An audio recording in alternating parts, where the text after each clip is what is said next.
Lain-lain ng rason sa mga deboto nga nung may apil sila sa traslasyon sa itong nga Nazareno. Apan, sila tanan, naglaom nga Marami talaga, sinasakyan ng mga magbabarkada, magkakaanak, basa na nga, ika nga. Pero yung new normal, hanggang 2 lang yung pwede.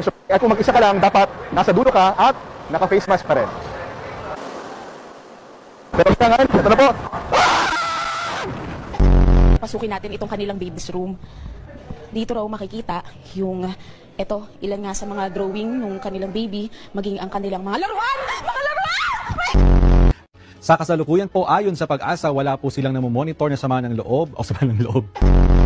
Huwag po kayong manahimik o magdalawang isip. Kung may alam kayong katiwalian o reklamo, ipaalam ninyo sa sumbungan ng hatdo ng sumbungan. Igan pasado das 8 ng tahimik na mag-disperse ang mga ralisa sa San Sebastian. Ngunit matapos ang ilang negosasyon, ito ay matapos na nag-disperse sila. Pagkatapos ito, hindi na sila nag-away. Nag-away sa simula. Pagkatapos ito ay nagkaroon sila ng pag-aaway na sa simula.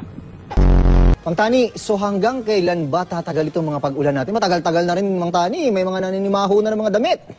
Yes, Josie. Josie tuloy.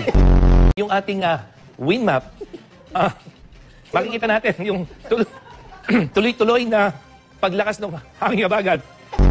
At ito ay dahil doon sa Bagyong Josie. At hindi lang ngayong weekend, kung hindi maaring Lunes hanggang Martes. Mang Tani, sige, maraming salamat sa iyo. Baka kung ano pa matawag mo sa akin, maraming salamat. Galit na panggawa o galit. Yung composition, kanina nakita natin yung pagdagsari ng mga tae.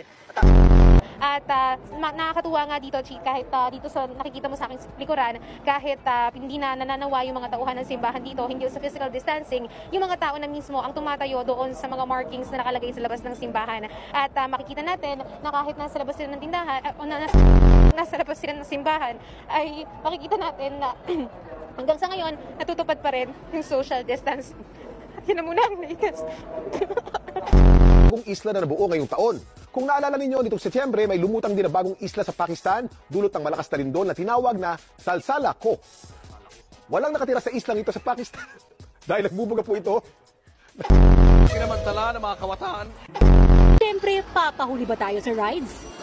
Isa ito sa pinakakinatatakutang rides dito sa Star City, mapabata man o matanda. Dito, halos 3 minuto ka pa iikutin sa ere. Yung kaligtasan, sigurado ka naman dahil sobrang higpit ng handbar. Pero yung tapang ko, hindi ko sigurado kung tatagal ng 3 minuto! Pataas ng pataas ang pag-ikot na tila mahihilo ka. Bakit ka tumilatok?